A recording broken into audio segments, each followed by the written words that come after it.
Lamine ইয়ামালের খেলা কি আদৌ কি মিডিয়া হাইপ?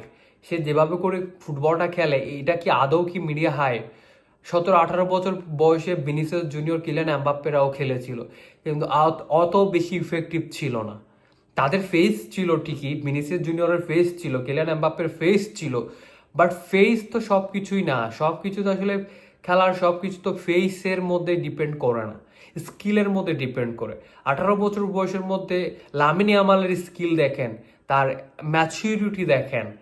এমন ম্যাচুরিটি তো লাস্ট কোন খেলোয়াড়ের কাছে আপনারা দেখেছেন? আমার তো মনে হচ্ছে না।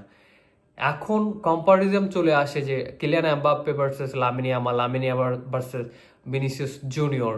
এটা তো আসলে কম্পারিজনের মধ্যে পড়েও না। ম্যাচুরিটি আসলে খেলার মধ্যে অনায়াসে এসে যায়। কিছু কিছু ম্যাচুরিটি খেলোয়াড়ের স্কিলের উপরে ডিপেন্ড করে, কিছু কিছু ম্যাচুরিটি ফুটবলারের মেন্টালিটির উপরে ডিপেন্ড করে।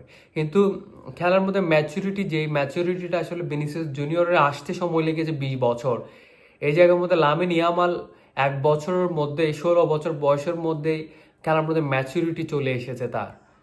এখনো পর্যন্ত ম্যাচুরিটির মধ্যে পড়ে নাই ভিনিসিয়াস জুনিয়রের আচার আচরণ।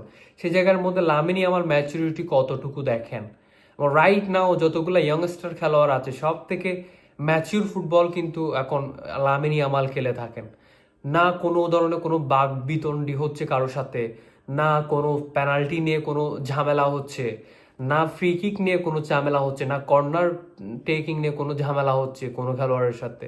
না ভাই, এই ছেলেটা তার বিহেভিয়র, তার ম্যাচিউরিটি, তার ফুটবল ম্যাচিউরিটি বলেন, এই ছেলেটা খুব অল্প সময়ের মধ্যে ওয়ার্ল্ড ফুটবলের নজর কেড়ে নিয়েছে, যার কারণে মিডিয়াও তাকে অনেক বেশি স্পটলাইটের মধ্যে রাখছে। আপনি একটা জিনিস দেখেন, লামিন ইয়ামাল যতটা ইফেক্টিভ, এর থেকে তো বেশি ইফেক্টিভ ছিল না, ফিলিপ ফোর্ডন ছিল না।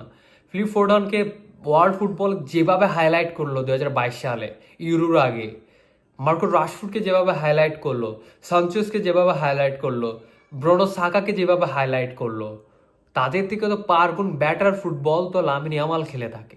তাহলে লামিন ইয়ামাল ব্যাটার ফুটবল খেললে তার এই সামান্য হাইফটা সে কি ন্যায্য নয়? অবশ্যই সেটা ন্যায্য।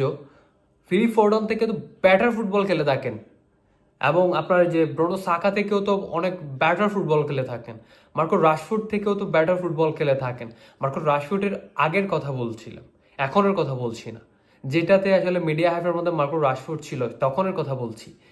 তো এই জায়গার মধ্যে একটা জিনিস দেখেন, ভিনিসিয়াস জুনিয়র থেকেও তো ব্যাটার ফুটবল খেলেন রাইট নাও এখনো। মাঝে মাঝে তো এই জিনিসগুলো তো অনেকে বলে ওভার রেটেড, আদৌ কি ওভার রেটেড? ওভার